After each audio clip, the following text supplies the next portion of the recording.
Semuanya, selamat wayah ya dimanapun kalian berada.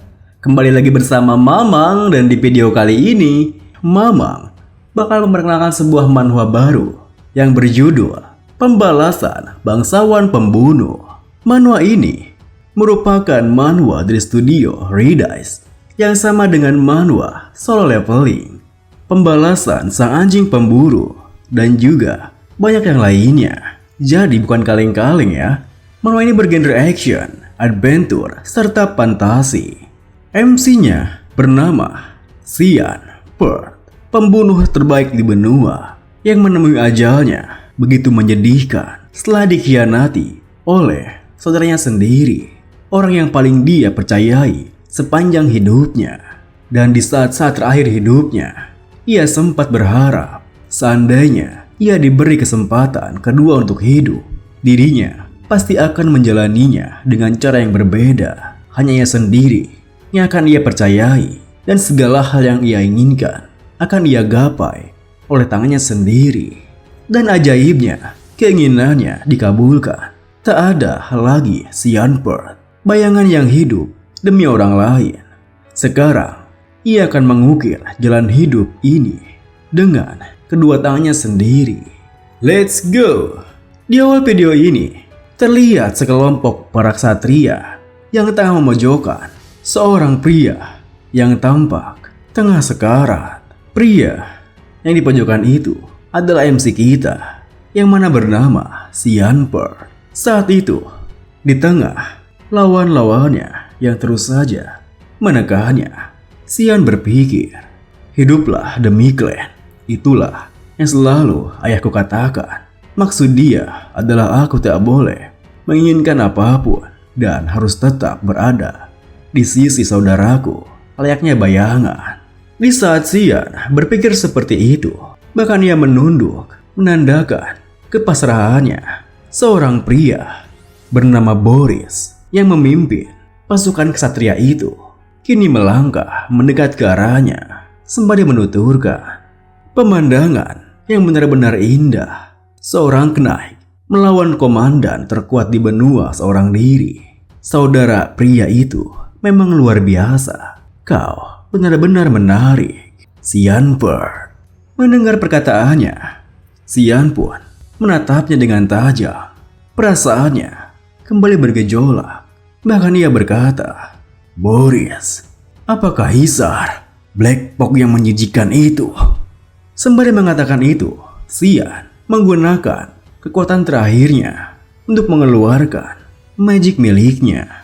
Hal itu pun membuat Boris seketika merasa waspada sembari menuturkan, kau benar-benar seperti yang dirumorkan. Kau assassin dari Mist. Mist merupakan organisasi yang bagaikan kabut bagi kami, Knight of Light. Aku akan lapor pada atasan kalau aku sudah menyingkirkan makhluk kotor yang berafiliasi dengan orang-orang kafir. Tentunya Xian pun tak tinggal diam. Ia bersiap dengan senjatanya sembari membalas.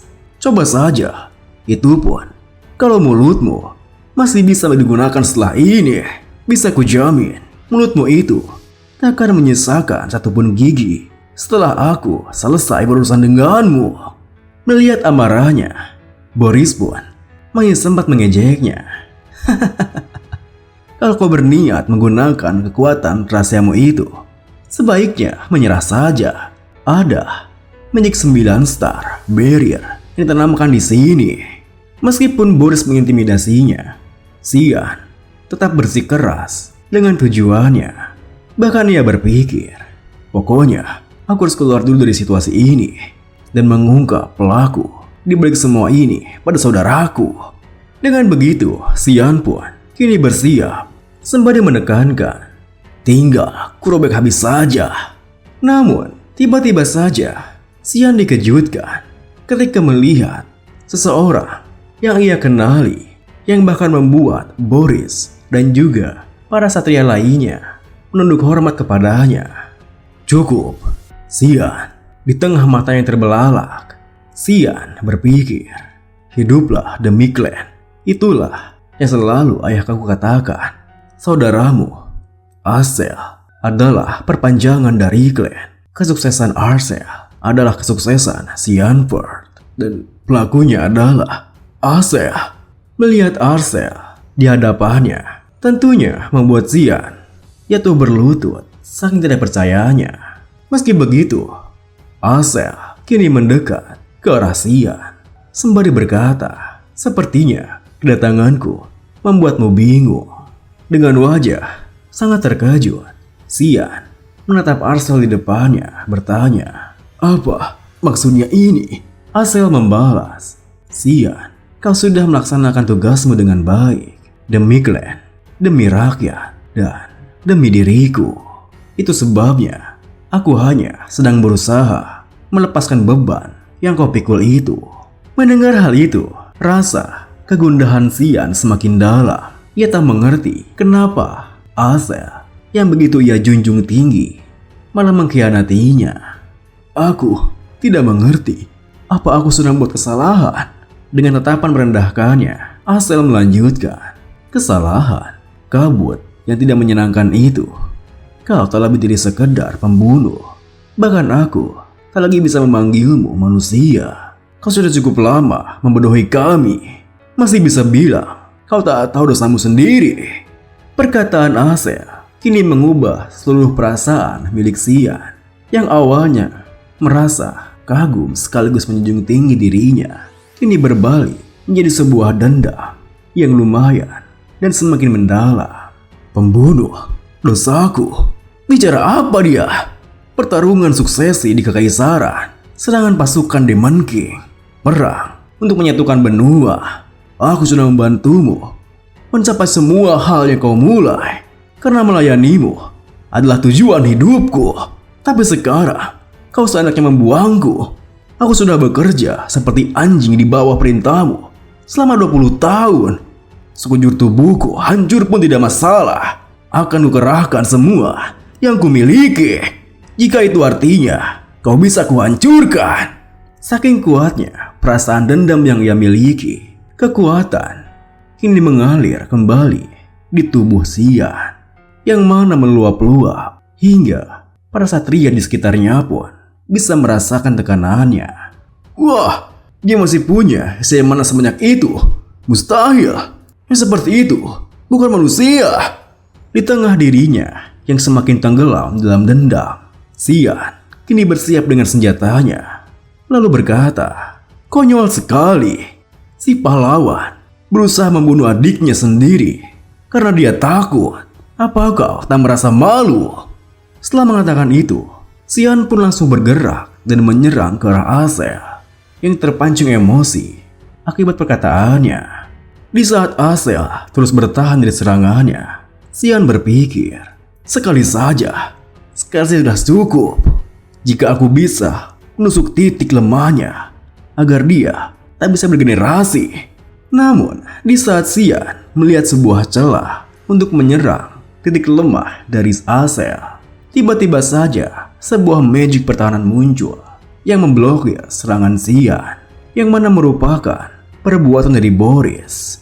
Dan saat itu, Arcel pun memanfaatkannya untuk menyerang balik Xian yang tak berdaya. Bajingan malang. Di saat pedangnya telah menusuk tubuh Xian, yang bahkan membuat Xian sendiri tak mampu memegang kembali senjatanya, Arcel berkata, "Tadinya aku ingin memberimu kematian yang tak menyakitkan karena kau itu adalah adikku. Tapi ternyata kamu menunjukkan sifat aslimu. Dari awal aku sudah tahu makhluk macam apa dirimu ini, Demon. Beruntungnya sejak awal aku tak pernah mempercayaimu." Tentunya perkataan terakhir Arcel membuat Xian terkejut bukan main. Meski begitu, dengan acuhnya Arcel meninggalkan tubuh Xian yang telah terlubangi pedangnya. "Ayo pergi." Di saat-saat terakhirnya, dikala darah semakin banyak keluar dari lubang yang terluka akibat tusukan pedang Arcel, Xian hanya bisa meratapi kemalangannya. "Sia, apa ini akhirnya? Betapa bodohnya kehidupan yang kujalani.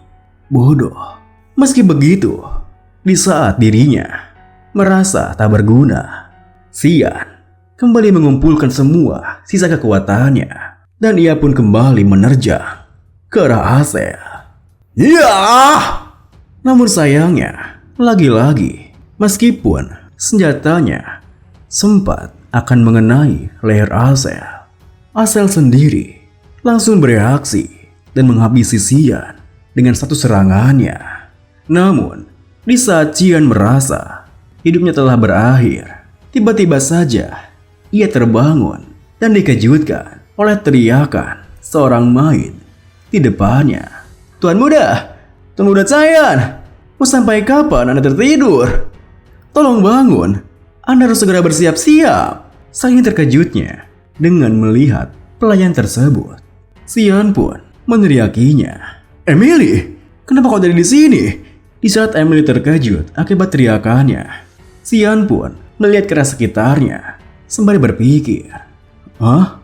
Sudah hampir 20 tahun lamanya aku tak melihat dia. Dia sama seperti terakhir kali aku melihatnya. Dan tempat ini, aku ingat, ini kamar yang biasa aku tinggal di saat anak-anak. Penataan furniturnya juga sama.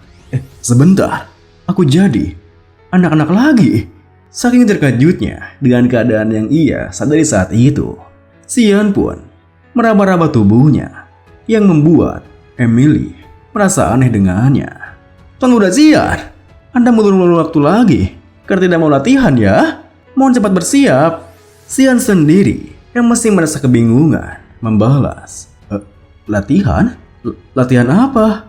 Beberapa saat kemudian, Xian pun telah menyadari beberapa keanehan yang ia hadapi saat itu. Ia berada di wilayah Clanford, tempat di mana ia dibesarkan. Kini, sembari melangkah ke sebuah area, Xian memperhatikan sekitarnya sembari berpikir, sekarang aku yakin aku kembali ke wilayah keluargaku di masa lalu.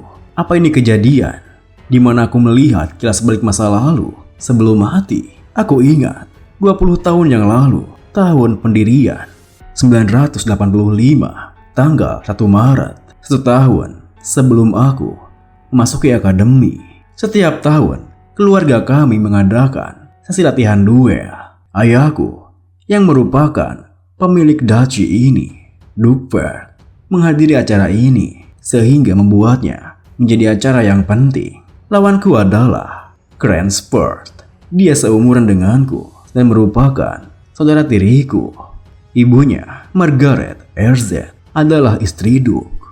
Gara-gara itu, Cranspert menerima banyak perhatian meskipun kami berdua masih merupakan anak paling muda dan aku adalah anak haram. Setelah diolok-olok dalam pertarungan ini, aku pun menjadi bahan tertawaan bagi semua orang. Duel ini juga menjadi alasan ayahku berhenti mempedulikanku. Setelah menyadari semua itu, Xian pun menarik keluar pedang miliknya. Namun pelayannya, Emily, malah meragukannya. Tuan Muda, bagaimana kalau Anda menyerah saja? Meskipun saat itu Xian merasa bahkan pelayan sepertinya memandang rendah dirinya tetap akan maju melawan Crans lawannya. Tidak apa, Emily, aku cuma perlu menang. Namun di saat ia telah mengeluarkan pedang rapier miliknya, ia menyadari ada keanehan yang terjadi hingga ia berpikir, padahal cuma rapier, tapi berat sekali. Kekuatanku sama seperti saat umurku segini. Senasi ini pasti bukan mimpi, bukan juga kilas balik dari kehidupanku. Aku juga belum pernah mendengar soal magic yang mampu menciptakan ilusi sekuat ini. Apakah aku benar-benar kembali ke masa lalu? Apa itu berarti aku bisa mengubah masa depanku juga? Di saat kemudian, Xian pun telah berhadapan dengan lawannya, Crans. Meskipun Crans memandang rendah dirinya, Xian tetap fokus dengan pertarungannya. Dan ketika ayahnya menyuruh memulai latihan duelnya, Crans pun langsung berlari ke arah Xian. Woi, lihat kemana kau dasar bodoh? Xian sendiri yang merasa jika pergerakan Crans sangat lambat, tentunya bisa dengan mudah menghindari serangan tebasan dari Krenz. Menghindar seperti seorang pengecut ya. Namun, di saat Krenz akan kembali menyerang, Xian langsung menyerang balik hingga pedang Krenz pun terpelanting dan jatuh lumayan jauh. Kemudian Xian mengkombonya dengan menendang kaki Krenz hingga Krenz terjatuh kesakitan. Tentunya melihat hal itu, Ibunda Krenz, Margaret RZ, seketika berteriak merasa khawatir. Krenz! Namun, meskipun Krenz tergeletak di depannya, Xian hanya melihatnya sembari berpikir, tinggal menempatkan pedangku ke lehernya saja dan duel ini berakhir. Tapi itu masih belum cukup. Dulu, Krenz selalu menindasku sebagai bentuk hiburan bagi dirinya. Penindasan itu terus berlanjut ke akademi. Karena itu, aku harus benar-benar menginjaknya agar dia tak pernah lagi macam-macam denganku. Di kehidupan ini akan kuukir jalan hidupku dengan tanganku sendiri. Dengan begitu, Xian pun kembali menghajar Krenz yang kesakitan hingga hasil duelnya adalah kekalahan Krenz. Setelah itu, Duke memerintahkan Xian untuk menengoknya. Bahkan, ia sampai mengosongkan jadwalnya. Hingga Xian bertanya-tanya, apakah mungkin kemenangannya semengesankan itu.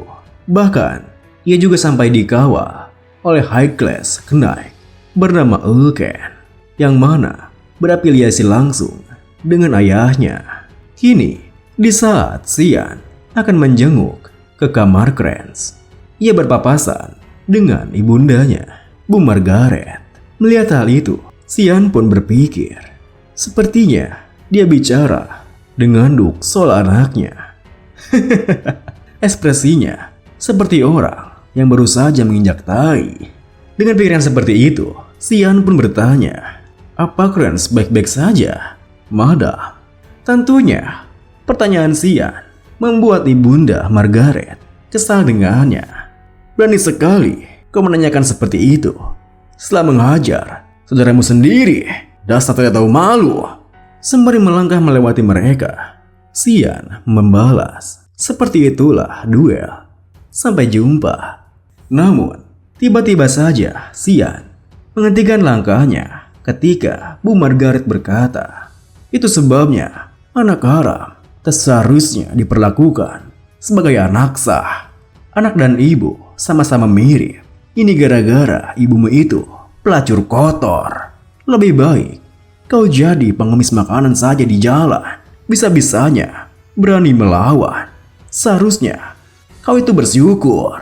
Dan video ini pun diakhiri dengan mendengar perkataan Bu Margaret yang begitu menghinanya. Xian pun sempat berbalik ke arahnya dengan mata yang sangat tajam, sembari berpikir, dia sudah kelewatan batas.